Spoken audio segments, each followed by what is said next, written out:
vai trazer essa quadrilha de incompetentes para comandar o Brasil. Não vai dar certo.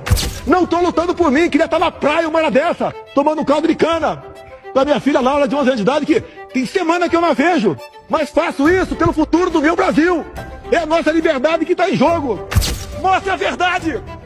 Você está ajudando a enterrar o Brasil por questão pessoal. Não sei qual, mas é pessoal. Vocês botarem um pinguço para dirigir o Brasil, um cara sem qualquer responsabilidade, que tem um rastro de corrupção, um rastro de deboche para com a família brasileira, de ataques a padres, a pastores, de ataques às Forças Armadas, de ataques aos policiais. Vocês acham que vai dar certo? Esse regime dele só dá certo até acabar o dinheiro do país, e acaba rapidamente. Compare, veja os meus ministros e os futuros ministros de Lula. Eu arrisco a minha vida pelo meu Brasil.